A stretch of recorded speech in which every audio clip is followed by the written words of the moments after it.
Count It All Joy, a short narrative on the birth of Diakonia Philippines. It started 40 years ago when the Deaconesses from the Philippines made history by hosting the 30th Diakonia International Assembly in Manila at Central United Methodist Church in 1979. Two women who dared the Philippine Deaconesses to open the doors for this event were Dr. Prudencia Fabro, President of Harris Memorial College, and Miss Marjorie Tyson, a Unitd Methodist American Missionary to the Philippines. This is the first time Diakonia International Assembly moved out from its European environment and dared come to Asia, particularly to Philippines. More than 500 colorful people from the 26 countries gathered with great expectations and some apprehension of not knowing how to go about in a new strange place of smiling people. The assembly in Manila was an exciting experience in the history of world diaconia.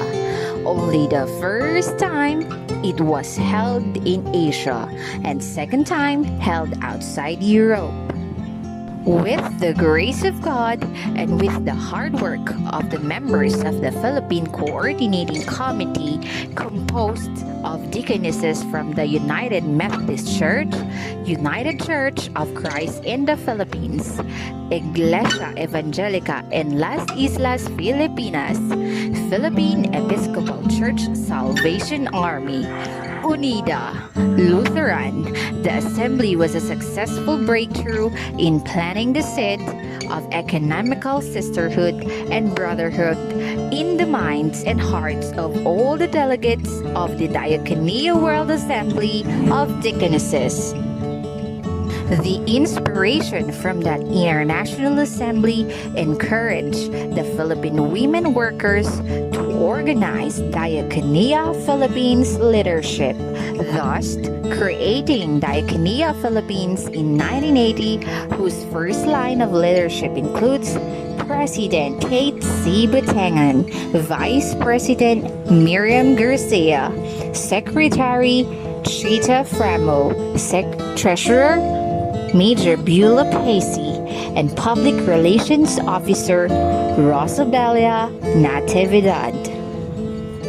In 1982, the first Diakonia Philippines National Assembly was held at the Episcopal Church in the Philippines at St. Mary and St. John Cathedral. It is attended by hundreds of church women workers and deaconesses. Thereafter, national assemblies are celebrated every 2 years, exploring different regions in the country from Luzon to Mindanao, learning, relearning, unlearning things for personal and collective development. Then, in 1997, the movement decided to confirm its identity with those who had given it strength and vision and used a shorter identification, Diakonia Philippines. Diakonia Philippines formally incorporated as Deaconesses Association and Church-related Women Workers, which membership includes the Unitd Methodist Church Commission on Deaconesses Service, UCCP Women Workers Fellowship, Association of Yemelif Deaconesses, Salvation Army, UNIDA, and recently, ang Iglesia Metodista sa Pilipinas, Lupon ng Diakonesa, joined the organization.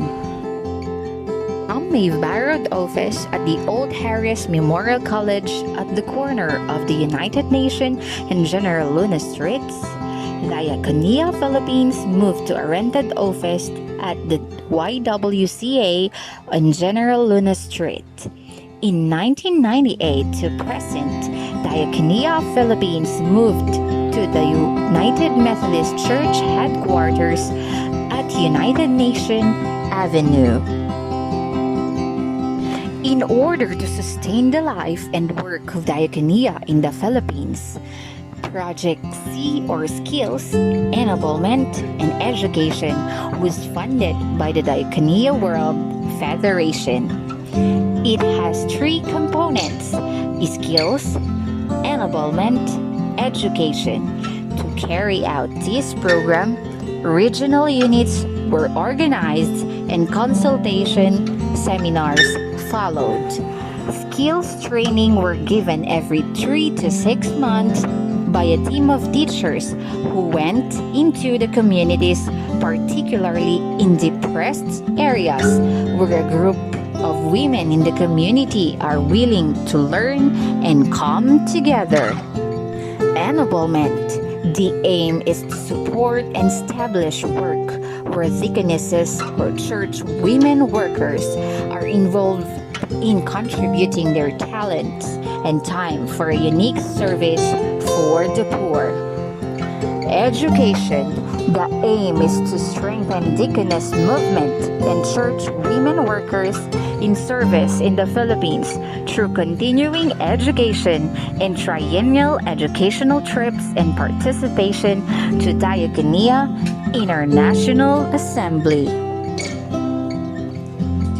The Continuing Professional Development for Christian Education, or CPDCE, was established with the purpose of updating the deaconesses and church women workers regarding Christian education in the local church in all aspects, under whose leadership the deaconesses are expected to perform.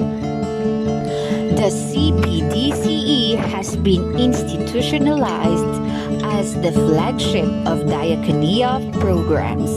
Before the COVID-19 pandemic, the CPDCE is being done in regions in order to encourage more participation from members and women group in the grassroots. With Diakonia Philippines in partnership with Unitd Methodist Women Regional Initiatives, CPDCE was offered in Indonesia, Myanmar, India, and other regions in Asia. The CPDCE team includes professors from universities and church women leaders who shared their expertise in Asian education, hymnody, and Christian faith. Even during the pandemic COVID-19, the ministry of CPDCE continues through the social network platforms.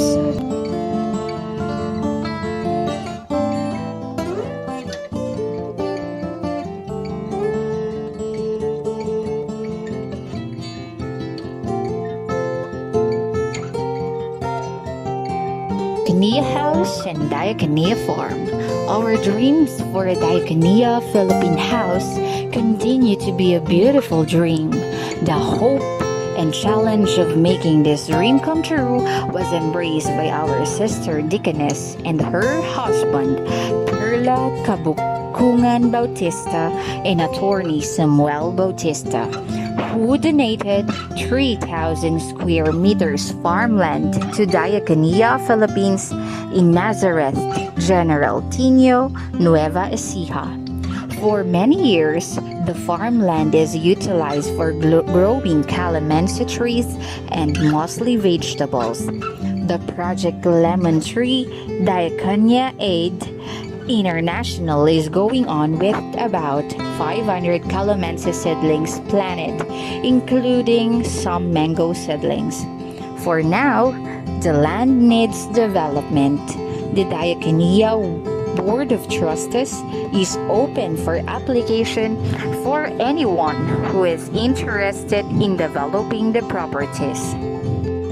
Our connection to Diakonia World Federation. Since the historic 1979 Diakonia World Assembly held in Manila, Filipino Deaconesses participation to the World Assembly became an event everyone looks forward to. Every 4 years, member organizations elect their voting representative to the World Assembly and are granted support to attend World Diakonia conferences, sharing Philippine culture and participate in the election.